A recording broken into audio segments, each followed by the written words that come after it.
Assalamualaikum warahmatullahi wabarakatuh. Innal hamdalillah usalli wa usallimu ala Rasulillah wa ala alihi wa sahbihi wa man walah la nabiyal ba'dah. Amma ba'du. Qala musannif wal mu'alif hadal kitab rahimallahu taala wa nafa'ani wa nafa'ana bi ilmi amin ya Allah ya rabbal alamin. Pemirsa VTV Indonesia, berjumpa kembali dalam acara Cahaya Ilmu. Insya Allah mudah-mudahan bermanfaat. Bersyukur kepada Allah Subhanahu wa taala jalla jalaluh, pada kesempatan sore hari ini kita dapat berjumpa dalam keadaan sehat walafiat.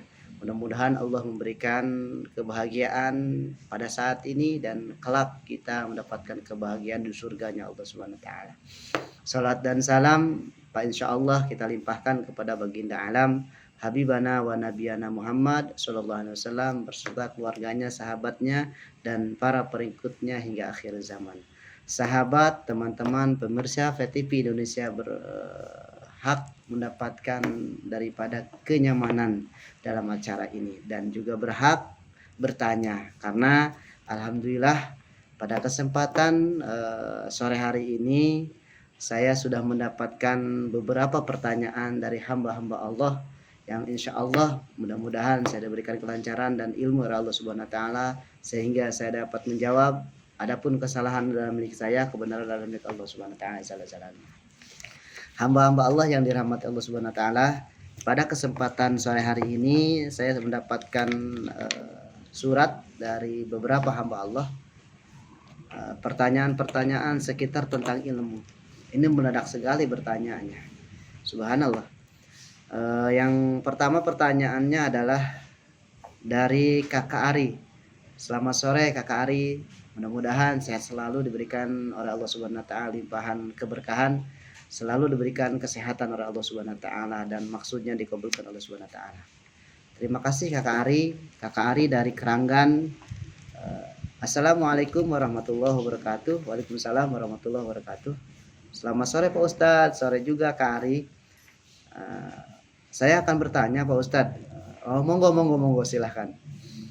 Pertanyaan saya, selain agama Islam, adakah surga dan neraka untuk agama lain selain Islam? Terima kasih Pak Ustadz untuk jawabannya. Wassalam. Saya belum jawab Kak Ari, tapi saya udah baca kalimat terima kasihnya. Untuk Kakak Ari, kita bahas tentang apakah ada surga dan neraka untuk agama non-Islam atau selain daripada Islam. Di dalam ajaran agama Islam, kita lihat dalam surat Al-Mu'minun. A'udzu billahi minasyaitonir rajim. Bismillahirrahmanirrahim. Qad aflahal mu'minuna alladzina hum fi salatihim khashi'un. Al-ayah, Allahumma anna bil muradin. Untuk pertanyaan Fa'ari, bagi agama lain selain agama Islam, itu Allah Subhanahu wa taala menjawab dalam surat Al-Mu'min. Jadi qad aflahal mu'minuna alladzina hum fi salatihim khashi'un. Ada kalimat lagi jawaban dari Allah, alladzina yarisuna firdausahum fiha khalidun.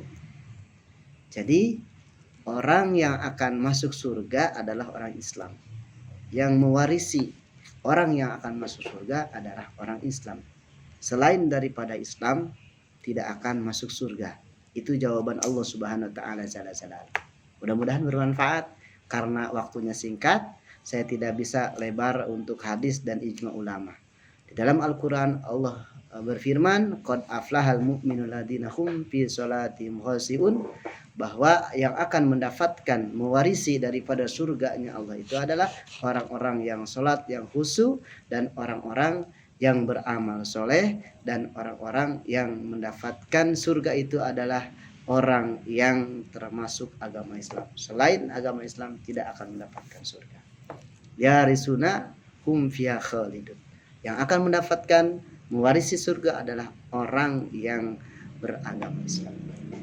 Kita lanjut pertanyaan yang kedua dari Bapak Aldi Cipayung.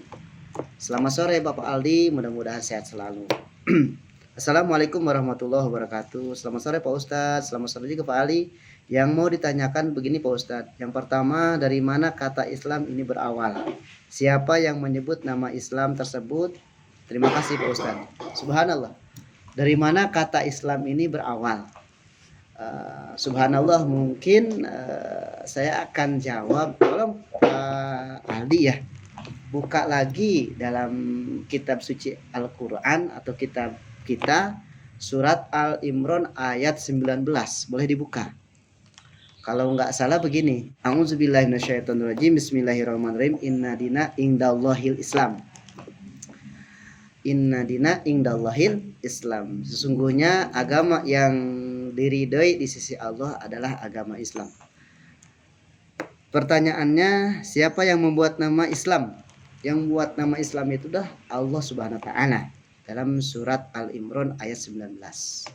Mudah-mudahan bermanfaat untuk Bapak Aldi. Silahkan dibuka lagi ayat suci Al-Qur'annya, dibaca lagi dan juga dipahami bahwa kata Islam itu bukan keluar dari siapa-siapa, keluar dari ayat suci Al-Quran yang difirmankan oleh Allah Subhanahu wa taala kepada baginda Nabi Muhammad SAW di dalam surat Al-Imran ayat 19. Boleh dibuka. Pertanyaan dari hamba Allah di Jakarta. Assalamualaikum warahmatullahi wabarakatuh. Selamat sore Pak Ustadz. Sore, mudah-mudahan hamba Allah mendapatkan keberkahan dari Allah Subhanahu wa taala.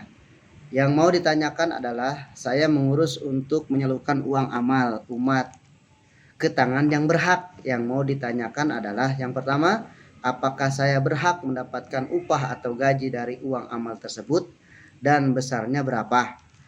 Kedua, apakah saya boleh mendapatkan komisi atau uang penghargaan dari setiap donatur yang menyalurkan uang amal tersebut melalui saya, dan kalau boleh berapa besarnya? Terima kasih. Wassalamualaikum warahmatullahi wabarakatuh. Hamba Allah yang dirahmati Allah Subhanahu wa taala, berarti Bapak ini mengurus untuk menyalurkan uang amal untuk ke yang berhak atau untuk umat. Ini yang disebut amil zakat. Jadi amil zakat itu adalah tugasnya untuk menyalurkan, mencatat, menulis dan juga mendapatkan daripada pemasukan dari donatur atau mustahik zakat. Jadi di sini kalau kita sudah profesi sebagai mandiri ataupun berkelompok, kita katakan perusahaan atau CP yang membentuk tentang amil zakat, kita dapat dari setiap harta yang dimasukkan ke dalam organisasi kita atau ke dalam kelompok kita. Contoh, ada orang menyalurkan sebagai donatur 1 miliar ke organisasi kita dan kita menyalurkan, mencatat, mengelola dan menjaga dari harta tersebut, maka kita mendapatkan nilai sebagai amil zakat 2,5% dari 1 miliar tersebut. Itu jasa yang kita terima dari donatur yang memberikan sodakoh atau infak atau zakat 2,5%. Apakah saya boleh mendapatkan komisi atau yang disebut uang penghargaan dari setiap donatur? Kalau mendapatkan komisi itu tidak boleh, karena bahasa di dalam Al-Quran, di dalam hadis, dari ulama yang namanya komisi tidak ada. Itu bahasa ekonomi. Kalau adanya adalah hak mustahiknya atau hak daripada kita amil zakatnya itu 2,5%. Terus bagaimana Pak Ustadz ketika harta itu ditasarufkan kepada kita kelola untuk kita putar untuk usaha? Umpama kita bikin uang 100 juta beli kambing atau beli sapi 100 juta 100 ekor, umpama 1 juta 1 ekor, kita kelola kambing tersebut, pada saat kurban kita jual per ekor itu 2 juta atau 3 juta. Boleh tidak? Boleh Pak, boleh, silahkan. Kita mengelola dana umat itu kita mengelola dana umat dengan kita akad tijaroh. Artinya ketika sudah uang tersebut kita pegang, kita salurkan kepada umat, itu sesuai dengan perjanjian dengan donatur, MOU ya bahasa kasarnya ya. Perjanjian sama donatur, kita sebagai badan atau sebagai satu kelompok yang ditunjuk oleh pemerintah. Pemerintah di sini adalah MUI umpamanya menunjuk kita untuk menyalurkan untuk umat ini sebulan sekali. Nah, kita sebulan sekali continue kita keluarkan dana tersebut dan kita mengelola dana tersebut, umpamanya kita keluarkan 1 bulan ini 100 juta dan 900 juta itu kita kelola untuk usaha yang kita kelola, dan untungnya itu 2,5% boleh kita tasarufkan ke yang berhak mustahik tersebut, dan kita juga mendapatkan yang dinamakan keuntungan dari jual beli tersebut. Boleh kita lakukan begitu, boleh. Contoh kita membuka usaha sembako, boleh silahkan, asalkan dana yang ada yang dikeluarkan oleh donatur tersebut itu tidak hilang, dan dana tersebut kita usahakan di jalan yang halal, boleh.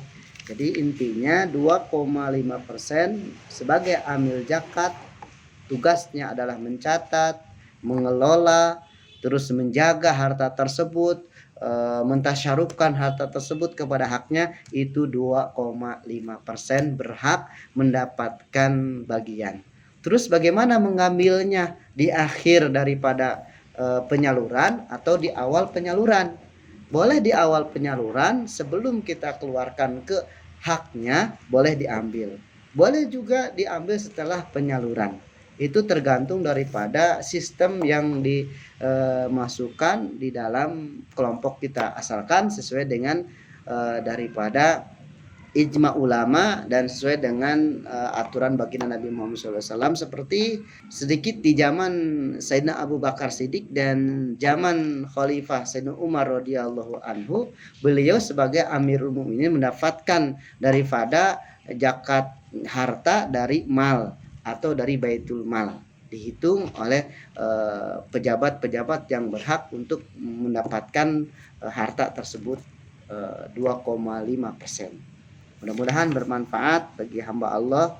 Silahkan, itu tugas yang mulia, kita mengantarkan daripada hak-hak mustahik zakat. Ada pertanyaan lagi? Apabila ada yang ingin ditanyakan, di kolom komentar insya Allah akan kami bahas di tayangan selanjutnya. Jadi bagi hamba-hamba Allah yang ingin bertanya, silahkan di Instagram saya, di WA saya, di Twitter saya, dan silahkan langsung ke channel VTV Indonesia di kolom komentar.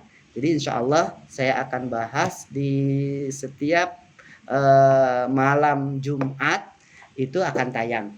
Kalau perlu silahkan pertanyaannya banyak juga nggak apa-apa. Insya Allah kalau saya bisa saya akan menjawab. Kalau saya tidak bisa mungkin saya afwan. Mohon maaf. Terima kasih. Mudah-mudahan bermanfaat pertemuan kali ini. Allah berikan keberkahan untuk kita dan kemanfaatan dunia dan akhirat.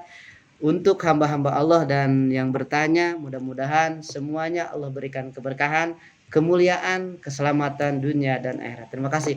Assalamualaikum warahmatullahi wabarakatuh.